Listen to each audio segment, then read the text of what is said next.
पौष पूर्णिमा हिंदू पंचांग के पौष महीने की पूर्णिमा तिथि को आती है। यह आमतौर पर दिसंबर जनवरी के बीच पड़ती है। इस समय सर्दी अपने चरम पर होती है, लेकिन इसके बावजूद इस दिन किए गए धार्मिक कार्यों को बहुत पुण्यदायी माना जाता है।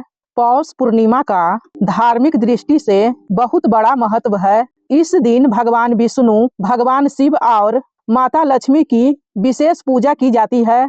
मान्यता है कि इस दिन सच्चे मन से की गई पूजा से पापों का नाश होता है, जीवन में सुख, शांति और समृद्धि आती है। यह दिन आत्मा की शुद्धि और ईश्वर से जुड़ने का श्रेष्ठ अवसर माना जाता है। धार्मिक ग्रंथों के अनुसार पौष पूर्णिमा के दिन किया गया एक छोटा सा पुण्य कार्य भी कई गुना फल देता है। पौष पूर्णिमा का सबसे बड़ा महत्व पवित्र नदियों में स्नान से जुड़ा है। इस दिन गंगा, यमुना, नर्मदा, गोदावरी जैसे नदियों में स्नान करना अत्यंत पुण्यदायक माना जाता है। विशेष रूप से गंगा स्नान का महत्व बहुत अधिक है।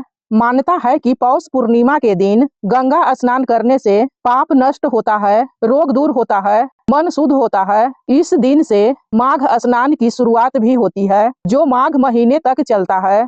पौष पूर्णिमा को दान पुण्य का महापर्व कहा जाता है। इस दिन किए गए दान का बहुत बड़ा महत्व है। अन्न दान, कंबल का दान, वस्त्र का दान, घी, तिल, गुड़ का दान, गरीबों और जरूरतमंदों की सहायता करना चाहिए। शास्त्रों में कहा गया है कि सर्दी के मौसम में किया गया दान कई जन्मों तक फल देता है। पौष पूर्णिमा इस दृष्टि से अत्यंत श्रेष्ठ दिन है। कई श्रद्धालु इस दिन व्रत भी रखते हैं। व्रत रखने से इंद्रियों पर नियंत्रण होता है, मन शांत रहता है और नकारात्मक विचार दूर होते हैं। व्रत के साथ की गई पूजा जल्दी फल देती है। कुछ लोग पूर्ण उपवास रखते हैं, जबकि कुछ फलाहार करते हैं। दोनों ही तरीके धार्मिक रूप से मान्य है। पौष पूर्णिमा का महत्व केवल धार्मिक ही नहीं, बल्कि प्राकृतिक और मौसमी भी है। यह समय सूर्य के उत्तरायण की ओर बढ़ने का होता है। खेतों में फसलें तैयार होती है।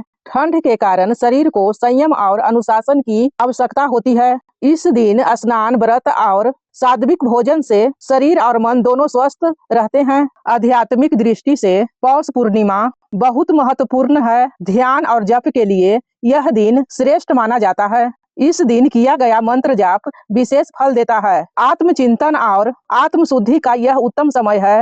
कई साधु संत इस दिन विशेष साधना करते हैं। यह चैनल अच्छा लगे तो सपोर्ट करें, लाइक करें, सब्सक्राइब करें, कमेंट में हर हर महादेव जरूर लिखें।